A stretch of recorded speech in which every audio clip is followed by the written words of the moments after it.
gloria es para el Señor. Tome su lugar, por favor.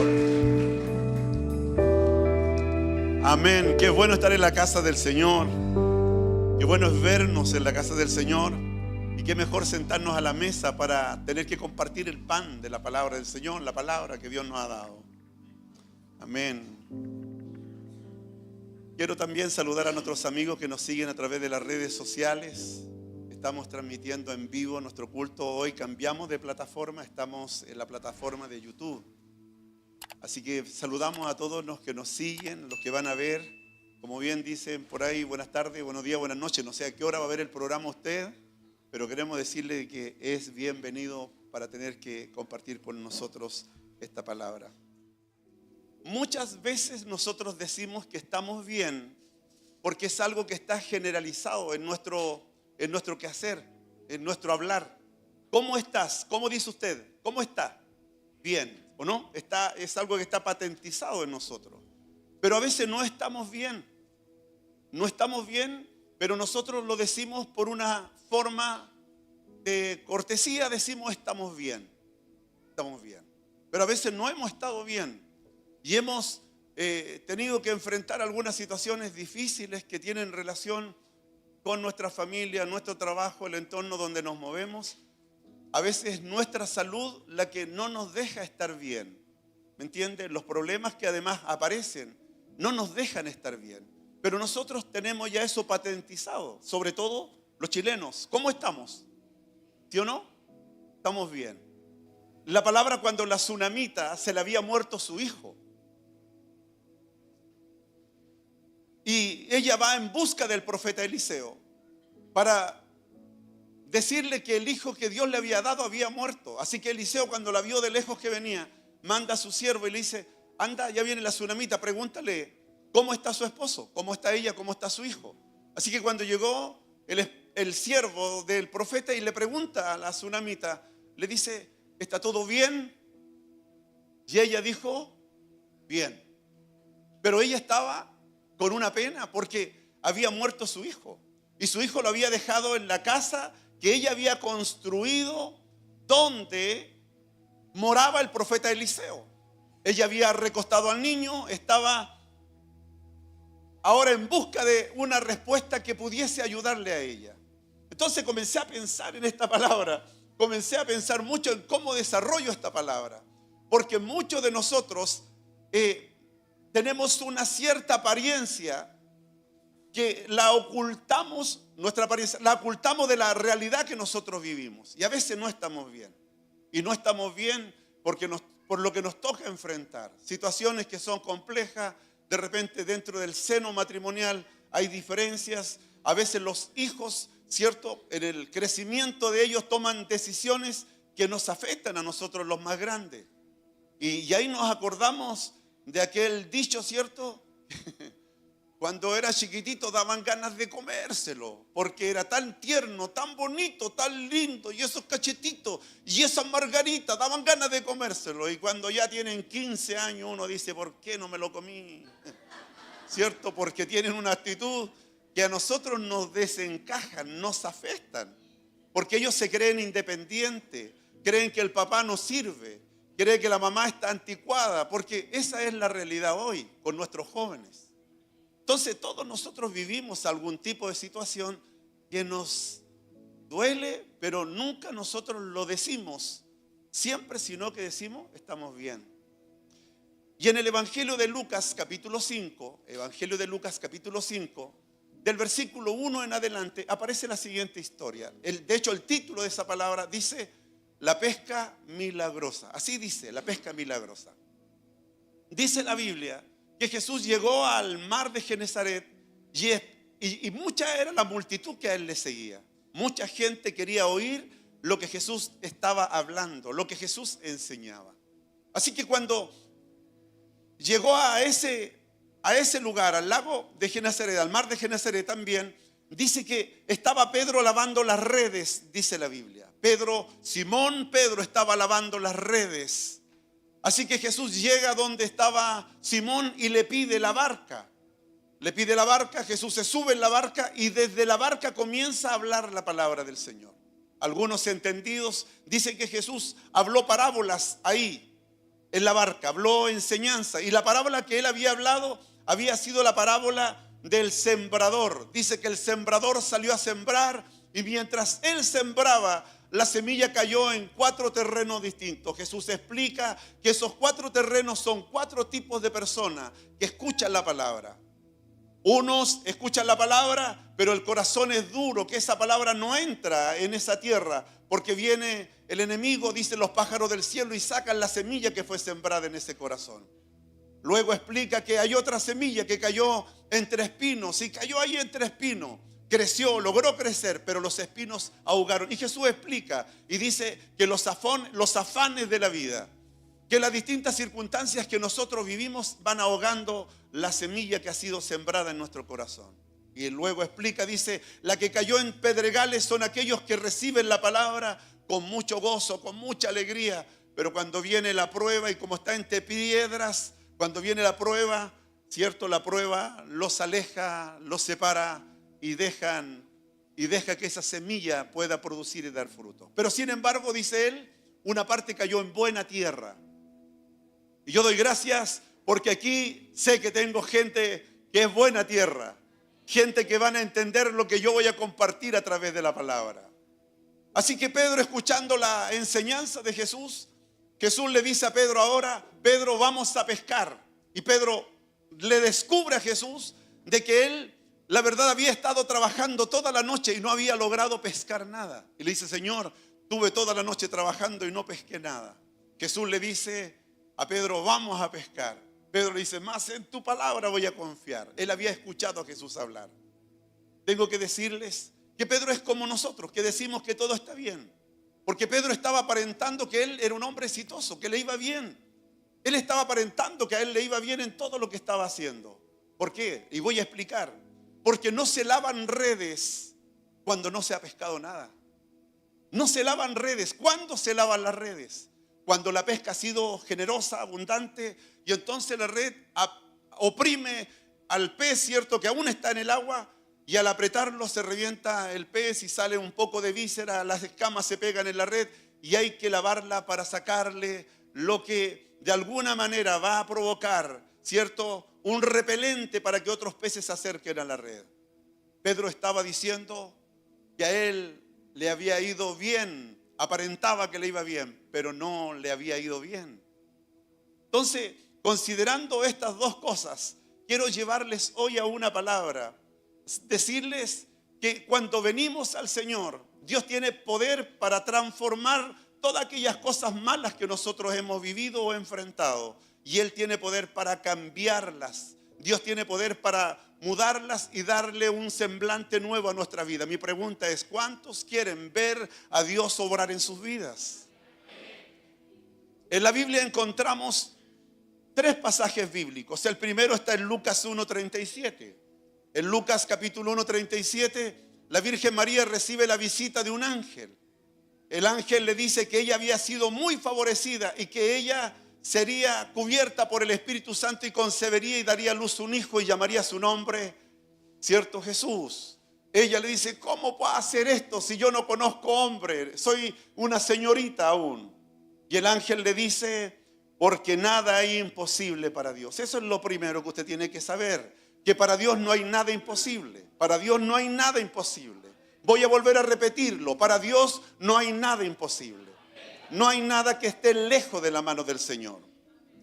Luego Jeremías en el capítulo 32, versículo 17, dice él, oh Señor Jehová, tú hiciste el cielo y la tierra con tu gran poder y con tu brazo extendido, y no hay nada que sea difícil para ti. No hay nada que sea difícil para ti. Por un lado vemos que no hay imposible para Dios, y por el otro lado vemos que no hay nada difícil, no hay nada que Dios no pueda hacer posible, no hay nada que Dios no pueda cambiar.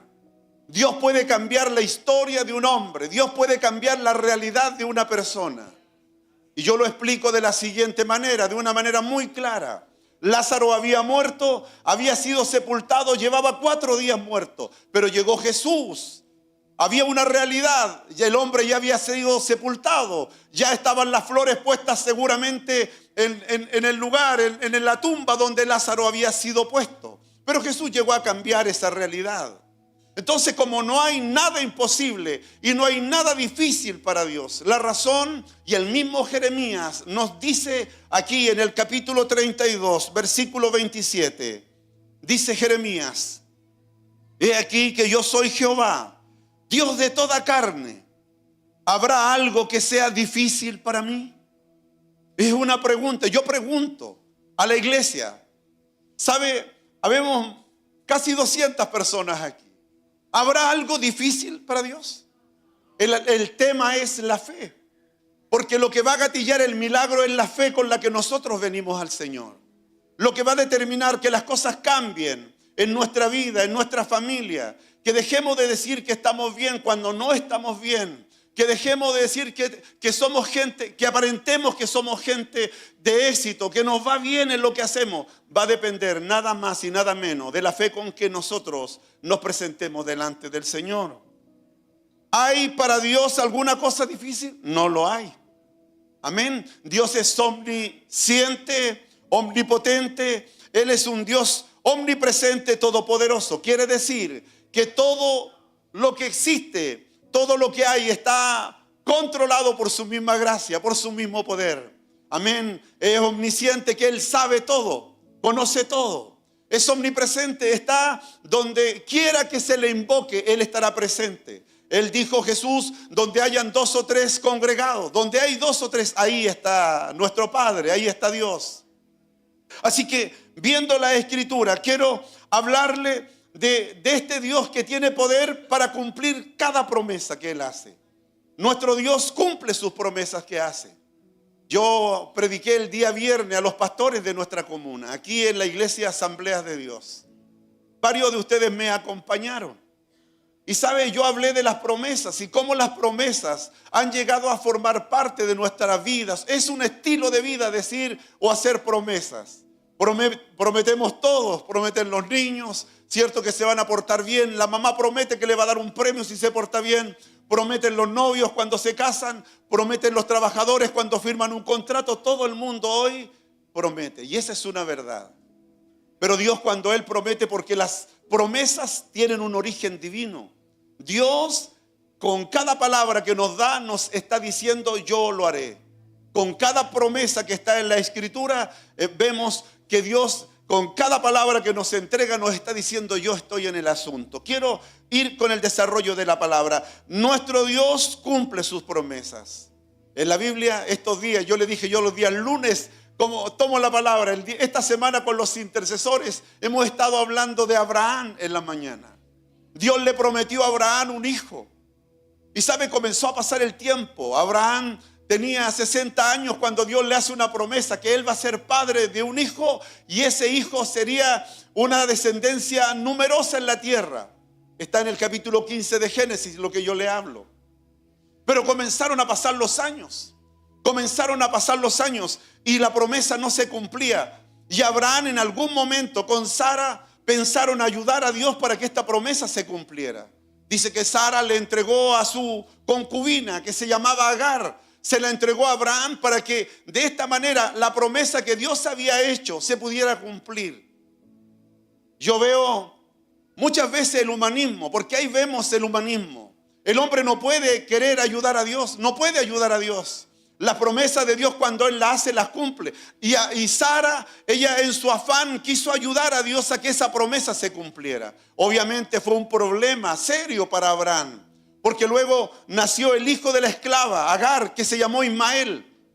Y este niño al final llegó a ser un niño también grande, usado, pero no era lo que Dios deseaba. Pasaron los años. Mira, querido hermano, Génesis 18:14, Dios le pregunta a Abraham, cuando Abraham tenía 99 años, ¿habrá alguna cosa difícil? Si Dios le había hecho la promesa a los 60, y ya a los 60 ser mamá era un problema. Y Abraham se ríe. Dice la Escritura, hermanos, que Abraham, Génesis 17:17, dice que Abraham se ríe. Dice, ahora que soy viejo con casi 99 años, voy a ser papá y Sara va a ser mamá. Y todos sabemos que una mujer, ¿cierto?, tiene una edad biológica, amén, Y la edad biológica te dice lo que tú puedes hacer en esa edad biológica. Puedes ser madre. Hay cosas que puedes hacer en la edad biológica, pero también hay cosas que no puedes hacer en la edad biológica. Pero Dios quería enseñarle a Abraham. ¿Por qué Dios probó tanto la fe de Abraham? Porque Sara nació cuando ella tenía 90 años. Y Abraham tenía 100 años. Y nació, Sara tuvo a Isaac a los 90 años. Y Abraham, gracias esposa, y Abraham tenía 100 años cuando nació Isaac. Entonces Dios cumple sus promesas. ¿Podrá pasar el tiempo? Quiero decirle a alguien hoy, podrán pasar algunos años, pero tengo que decirte que usted no se muere sin ver la promesa de Dios cumplida. Querida iglesia, no pasa este año, la promesa de Dios se va a cumplir. Porque Dios no es hombre, Dios no miente, Dios no falla, Él no muta, Él es real y es verdadero. Lo primero que tiene que saber es que Dios no cambia. Nuestro Dios, lo que Él promete, Él lo cumple. Y si hay promesa, Dios las va a cumplir. Dice amén conmigo. Amén. Lo segundo es que no hay pecado que Dios no perdone. Y me ha llamado mucho la atención esto. Porque me encontré con la historia de un hombre llamado Manasés. Manasés era el hijo de un hombre grande, un buen rey llamado Ezequías. El rey Ezequías era un hombre grande, un hombre, hermano, temeroso de Dios. Dice Isaías 38 que él estaba muriéndose. Y en su agonía dice que va el profeta Isaías y le dice así: ordena tu casa porque vas a morir.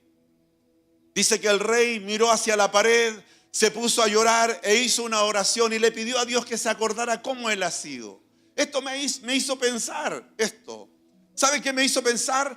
Que lo que él estaba diciendo era todo verdad, porque él había andado correctamente en los caminos de Dios. Él no podía engañar a Dios, no podía pasarle gato por liebre. Él había sido un hombre íntegro, había sido una persona de bien. Y dice, hermanos, que Dios escuchó la oración del rey y le habla al profeta Isaías y le dice: devuélvete y dile al rey que yo oí su oración y que voy a añadir a sus años 15 años más. En esos 15 años nació Manasés. ¿Sabe? Cuando uno lee la historia de Manasés, fue malo, derramó mucha sangre inocente, llenó Jerusalén de imágenes, de altares a dioses paganos. Hermanos, pasó a niños por el fuego. Hizo todo lo que su padre no hizo, él lo hizo. Muy malo, todo lo que él creó, todo lo que él hizo.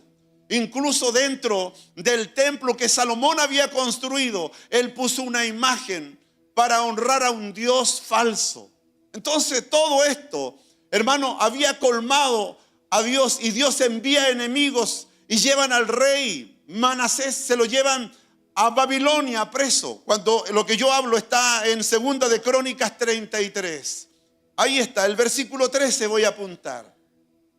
Porque no hay pecado que Dios no perdone.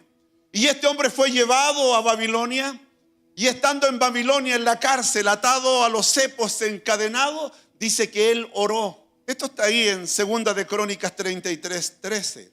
Dice que oró y le pidió a Dios que le perdonara. Y le rogó a Dios que tuviera misericordia. Y Dios lo perdonó. Escúchame. Dios lo perdonó y oyó su oración.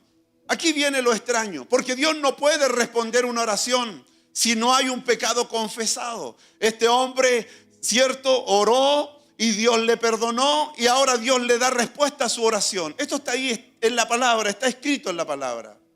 ¿Qué quiero decir? Que a pesar de todo lo malo que él hizo, a pesar de todos los errores que cometió, el Señor lo perdonó. Porque la misericordia del Señor es así. Cuando hay alguien que ha fallado, pero viene al Señor nuevamente. Cuando se encuentra con su amor y reconoce que en verdad Él ha estado lejos de Él, de Dios. Porque a veces lo que nos hace equivocarnos, nos hace tomar rumbos distintos de lo que Dios ha estipulado, en nuestras malas conductas, son nuestras malas acciones.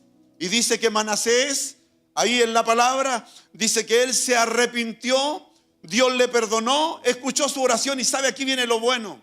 dice que nuevamente Dios lo restauró y lo devolvió a su reinado. Y cuando volvió a Jerusalén a ocupar el trono que a él le correspondía, comenzó a quitar todas esas imágenes, todo lo que antes había causado dolor al corazón de Dios. Todo lo que había hecho, lo malo que había hecho, trató de enmendarlo. Hermano, qué importante es esto. Porque hay cosas que nosotros podemos hacer cuando venimos al Señor. ¿Se acuerda de Zaqueo? Zaqueo, él supo lo que era el perdón y él se pone en pie y dice, bueno, si yo he defraudado a alguno, le voy a devolver a los que he defraudado en 4 tanto. Y comienza y dice, la mitad de mis bienes se lo voy a dar a los pobres. Una actitud como esa habla de un hombre que entiende lo que es el perdón de Dios. La restitución, hermano, curar el daño. Este hombre, vuelvo a Manasés, este hombre volvió al Señor, volvió ahora, hermano, haciendo lo correcto. ¿Por qué? Porque quiero dejar plasmado una idea en usted. No hay pecado que Dios no perdone. Cuando miramos, por ejemplo, en la Biblia, ¿cuántos de nosotros hemos escuchado la historia de Pedro cuando él niega a Jesús? Amén. Pedro niega a Jesús. ¿Sabe lo triste de Pedro? Es que Pedro, junto con negar, acá hay asiento para los niños, por favor, pasen aquí adelantito.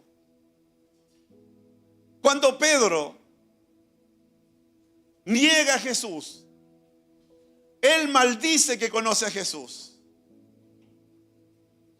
Él jura que no conoce a Jesús. Pareciera de que ese pecado es un pecado que no se puede perdonar. Porque maldecir a Jesús, jurar que no conoce a Jesús, negar al Señor, es una cosa atroz, terrible. Pero dice la Escritura, dice la Biblia, que Pedro fue perdonado por Jesús. No hay pecado que Dios no perdone. Entonces, cuando hablamos de las cosas que parecen imposibles, yo me he topado con algunas personas que me han dicho lo siguiente: si usted supiera, pastor, si usted supiera las cosas que yo he hecho, ¿acaso hay algo que Dios no pueda perdonar?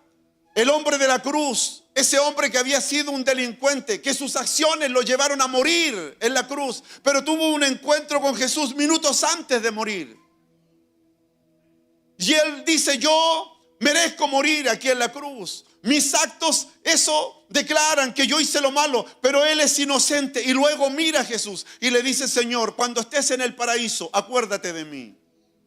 Ahí vemos, hermano, cómo el amor de Dios, cómo el Dios de lo imposible es capaz de perdonar pecado. Hay gente que piensa que Dios no puede perdonar. Dios perdona todos los pecados. Podemos caer 7 veces, las 7 veces Dios nos levanta. Podemos fallar, hermano, todos los días, pero si venimos humillados delante de Él, Dios es capaz de perdonarnos y levantarnos y decirnos, sigue adelante. Es así, mira, de esta forma. En mi casa, mi familia, éramos 9. Dentro de mis hermanos, unos se portaban mejor y otros peor. Pero ¿sabe una cosa? Mi mamá nunca dejó de cocinar para el que se portaba mal. Mi mamá cocinaba para todos. Y para todos servía la comida. Y a todos nos daba la misma porción, nos daba la misma cantidad de comida. A pesar de que habían unos que se portaban más mal que otros. O en la escuela, ¿me entiende? O tal vez en la misma casa. Lo que pasa con Dios es así. Cuando somos hijos, Dios no deja de amarnos cuando nosotros le hemos recibido a Él en nuestro corazón. Y Él es nuestro Padre. Podemos fallar, pero Dios no nos echa de su presencia. Sigue, hermanos, sigue con nosotros. Sigue perdonándonos y dándonos oportunidades. Tiene usted que saber, cuando miramos la Biblia, es que Dios puede en verdad cambiar el corazón más duro de un ser humano. En la Biblia hay un hombre llamado Saulo de Tarso. Saulo de Tarso era un perseguidor de la iglesia. Hermano, tenía cartas, él pedía cartas para seguir a los cristianos. Y los metía presos, los golpeaba, les daba mala vida. Pero sin embargo tuvo un encuentro con Jesús. Hechos capítulo número 9. Tuvo un encuentro con Jesús. Y mira cómo fue el encuentro. Él iba con su gente en busca de los cristianos. Y dice que un resplandor de luz le salió al camino.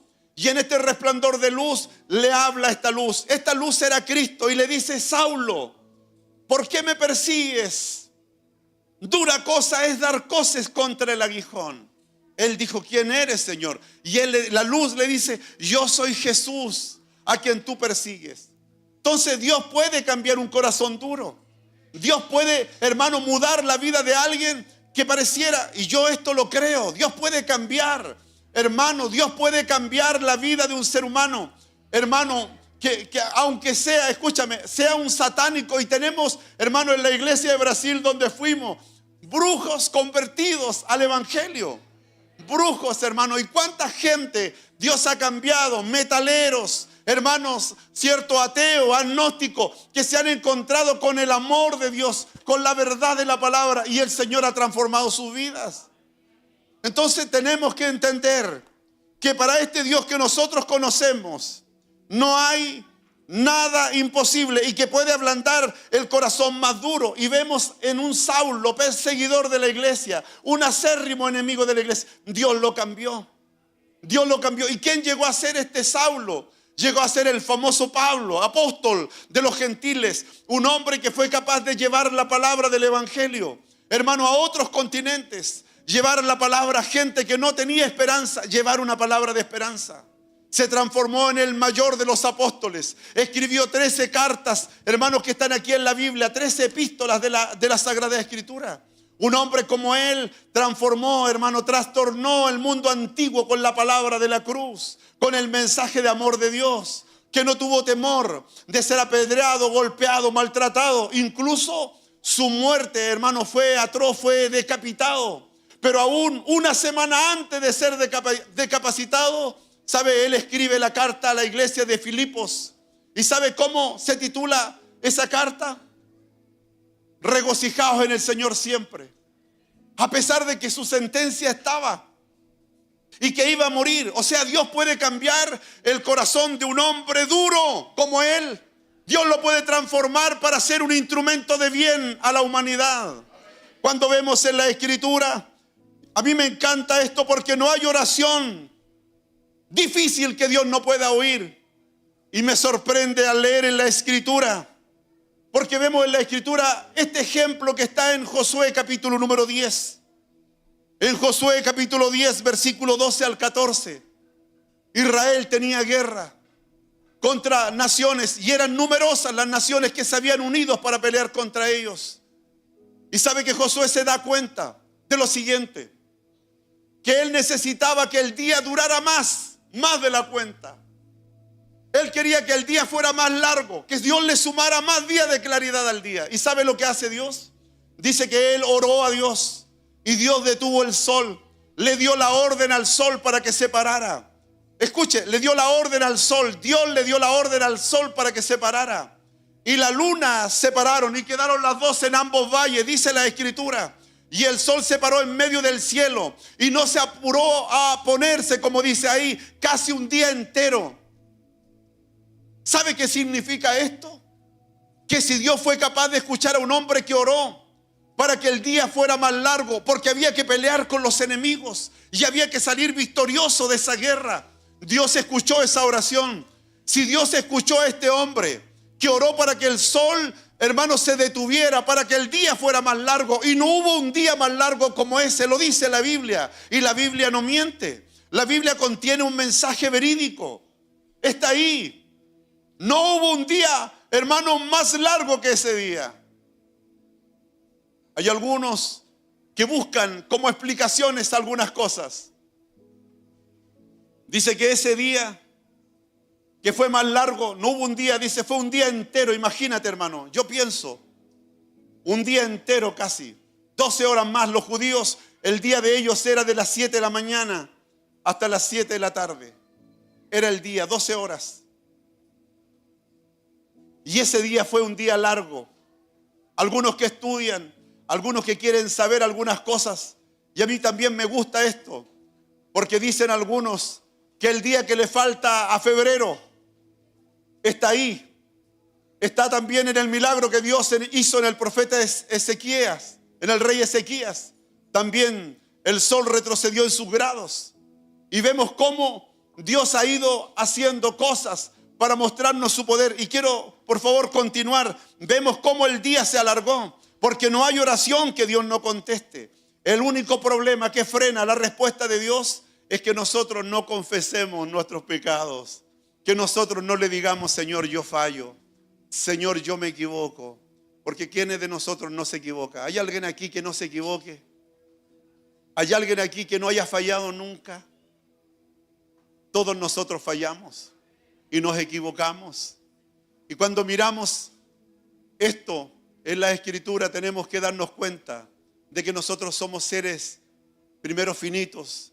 No somos seres infinitos, somos seres finitos. Tenemos una vida y nuestra vida tiene días contados. Y en esta vida vamos a equivocarnos y vamos a fallar y vamos a errar el blanco muchas veces, como bien dice la Biblia, tocante al pecado. Pero si confesamos nuestras ofensas y entonces pedimos perdón al Señor, lo primero, Dios nos perdona. Segundo, Dios nos sana. Hay un deseo que está en el corazón de Dios y es que nuestra oración sea atendida. Quiero ordenar la idea, querida iglesia.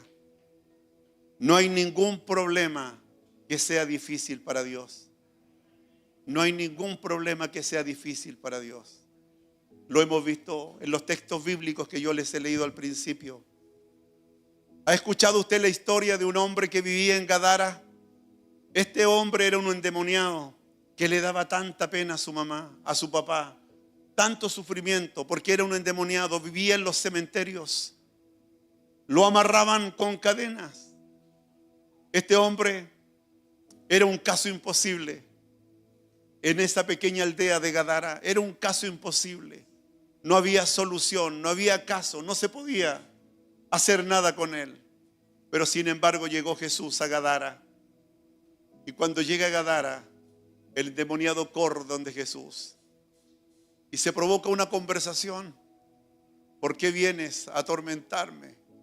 Y Jesús habla con el demonio y dice que él es una legión. Son muchos los demonios que estaban en él. Jesús libera a ese endemoniado. Y sabe una cosa, cuando el endemoniado quería seguir a Jesús, lo dije el domingo pasado, Jesús le dice: anda donde tu familia primero. Esa familia había sufrido en carne propia vivir, hermano, siendo cuestionados por todo. Que la gente hablara del por qué había nacido un endemoniado. ¿Por qué ese muchacho era así? ¿Cuánta gente, hermano, cuestiona a veces nuestra propia salud? A veces cuando alguien no tiene hijo, dice: no, mira, no tiene hijo. Quizás, ¿por qué no tiene hijo? Antiguamente los judíos tenían esa percepción. Ellos decían que cuando una mujer no tenía hijo era porque había sido maldecida por Dios. Cuando un hombre sufría de lepra, ellos decían: este hombre leproso ha sido castigado por Dios. Pero viene Jesús a cambiar la historia de leprosos, de gente estéril. Viene Jesús a cambiar la vida de una familia, la familia del endemoniado de Gadara. Entonces quiero hoy decirles: ¿acaso habrá algo difícil? ¿Habrá algo que Dios no pueda hacer? ¿Habrá algo que escape al control de la mano del Señor? ¿Habrá un problema que Dios diga no hay solución? Si el endemoniado gadareno era un problema serio, pero llegó Jesús y cambió el problema serio y lo cambió en alegría. Cuando vemos, hermano, en Hechos 12, en el libro de Hechos capítulo 12, vemos a Pedro encarcelado. El rey Herodes había ya sentenciado su muerte. Mañana le vamos a cortar la cabeza. Pero sin embargo la iglesia comenzó a orar. Era un problema difícil, imposible. Pedro estaba en una cárcel custodiado por 16 soldados. 16 soldados. Él estaba en la prisión, la de más adentro. Y mañana debían sacarlo para matarlo. Era un problema difícil. Pero la iglesia oró. Quiero decirles que los problemas difíciles, cuando las traemos al Señor, cuando la carga es pesada y la ponemos en las manos del Señor, nuestra carga será liviana. Nuestros problemas se harán menores. Ya no los veremos como algo insuperable. De repente vemos nuestros problemas como esos gigantes que aparecen en la Biblia, como Goliat, que es insuperable. Pero cuando venimos a Jesús, el problema lo vemos para abajo. Y no era tanto, y no era mucho. ¿Por qué? Porque el Señor claramente es más grande que cualquier problema. Aleluya. No hay imposible. Por último, quiero terminar. No hay puerta que Dios no abra. Estoy hablando a una iglesia y a gente que tiene que saber esto. No hay puerta que Dios no pueda abrir. De repente hay puertas cerradas de trabajo. A veces hay puertas cerradas en busca de alguna solución personal o familiar. A veces vemos que no hay salida, y todos nos dicen que no, todos nos cierran la puerta. Pero no hay puerta que Dios no abra, no hay camino que Dios no haga, porque así es nuestro Dios. Y miramos en la Biblia, en Éxodo capítulo 14, versículo 1, el pueblo de Israel, huyendo de sus enemigos, ¿sabe lo que Dios hace? Abre el mar rojo. Donde no hay camino, Dios hace camino. Donde no hay puerta, Dios abre puerta. Donde no hay salida, Dios siempre nos ofrecerá una salida. Donde no hay amigo, estará su brazo siempre disponible para que nosotros nos afirmemos en Él. Quiero concluir. Yo conozco tus obras, dice el ángel a Juan en Apocalipsis 3:8. Yo conozco tus obras. He aquí, he puesto delante de ti una puerta abierta, la cual nadie puede cerrar, porque aunque tienes pocas fuerzas, has guardado mi palabra y no has negado mi fe. Hay una puerta abierta para todos aquellos que venimos al Señor. Hoy día hay amigos que han sido invitados. Yo no conozco su historia, pero ¿cuántas veces usted ha dicho que está bien cuando no está bien? ¿Cuántas veces ha dicho usted, ¿cómo estamos? ¿Cómo está? ¿Cómo te ha ido? ¿Y qué decimos? Estamos bien y no hemos estado bien.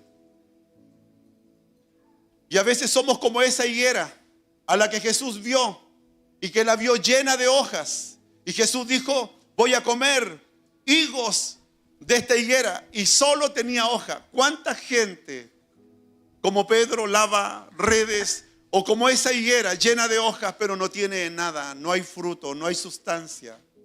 Yo pregunto, ¿cómo está usted hoy? ¿Cómo llegó a esta invitación? Porque esta es la pregunta. ¿Cómo llegó usted hoy a la casa del Señor? Y tal vez va a decirme bien, seguro, ¿cierto? Si le pregunto de manera rápida. Pero como ya usted escuchó la palabra, sabe lo que el Señor dice. Y quiero concluir con esto. El Señor dice lo siguiente: el que a mí viene, yo no lo echo fuera.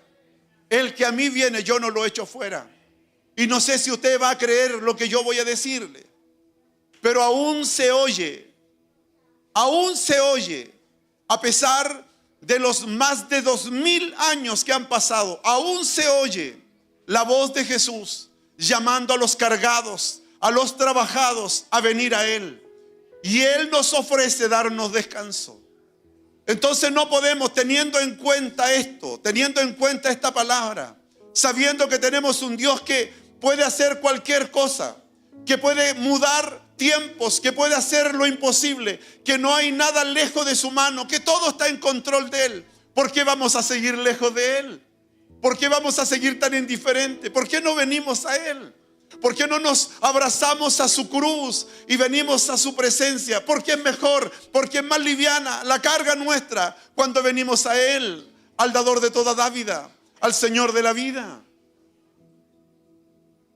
¿Cuántas veces ha dicho que está bien usted? ¿Y cuántos aquí no han estado bien? Las cosas no están bien. Económica o tal vez familiar, mente no están bien. Y en la noche no se duerme porque como no estamos bien, estamos con esa crisis de ansiedad. Y estamos pensando de dónde sacamos, cómo lo hacemos, qué digo, tengo que presentarme, cómo voy. Pero el Señor, hermano, nos ha dado una palabra. Y su palabra es real. Querido hermano, yo solo he hablado Biblia. No he dicho otra cosa, solo Biblia. Necesitamos venir al Señor. Mi pregunta, ¿va a seguir usted así?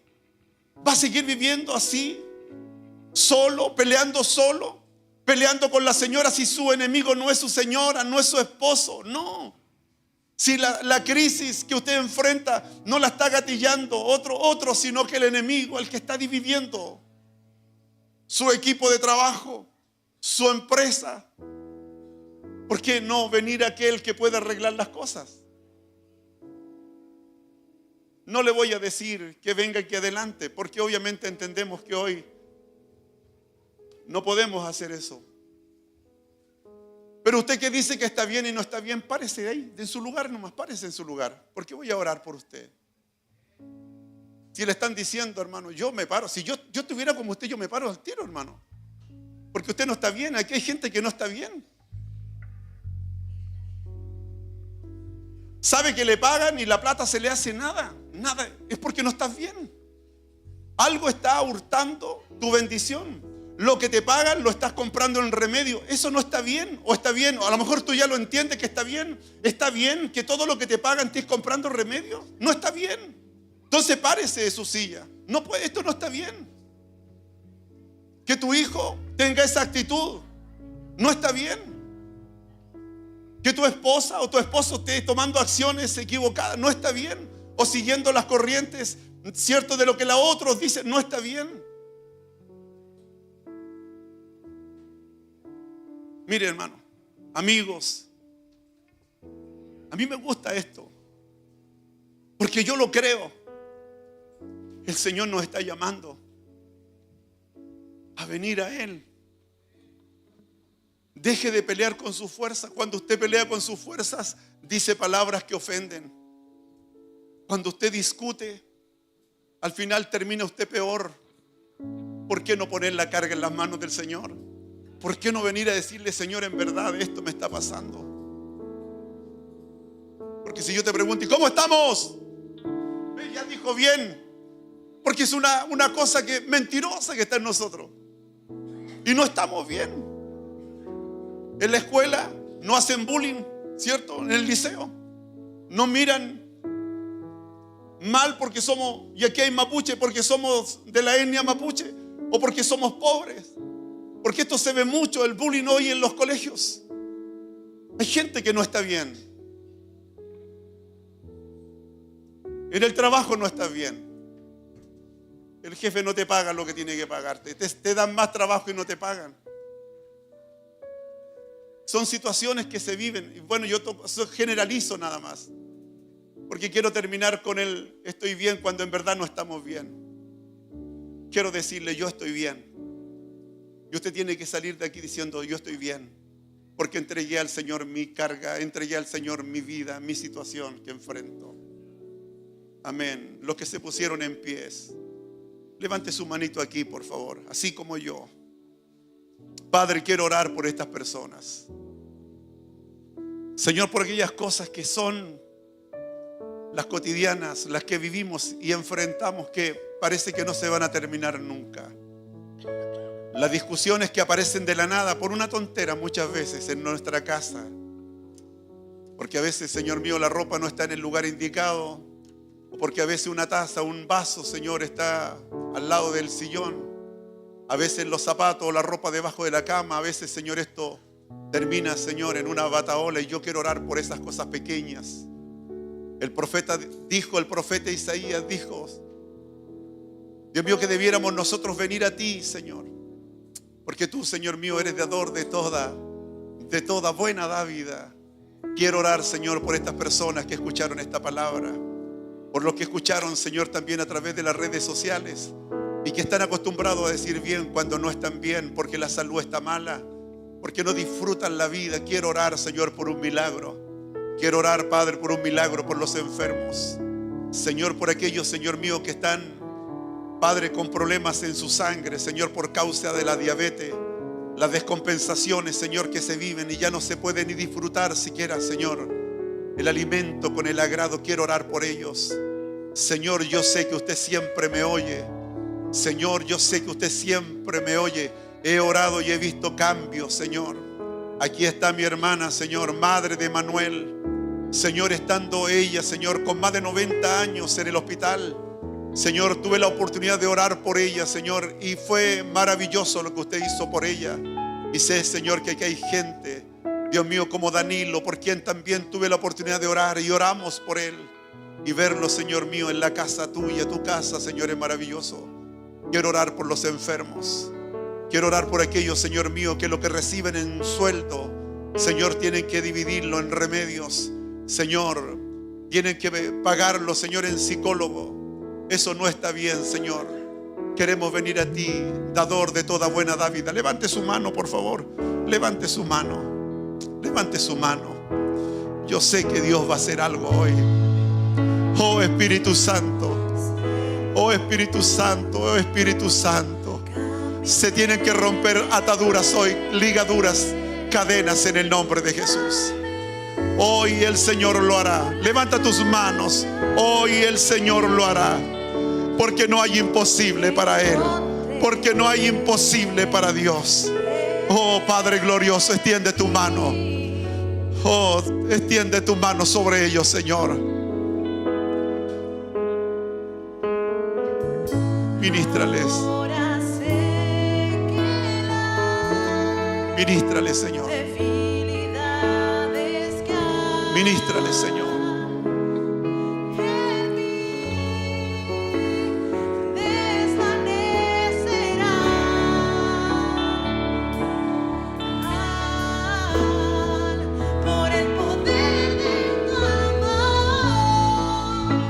Levante sus manos, adoramos. Toda la iglesia se pone en pie, adoramos al Rey. Oh, Rey. Vamos, te adoramos, Señor. Hay una presencia de Dios aquí en esta tarde para venir a desatar ligaduras de impiedad. Hay yugos que se van a romper en el nombre de Jesús. Mentira del diablo hoy salen fuera en el nombre de Jesús. Demonio depresivo hoy sale en el nombre de Jesús. Crisis de angustia fuera en el nombre de Jesús. Hay poder en aquel que dio su vida en la cruz. Te adoramos, te adoramos, te adoramos, te adoramos.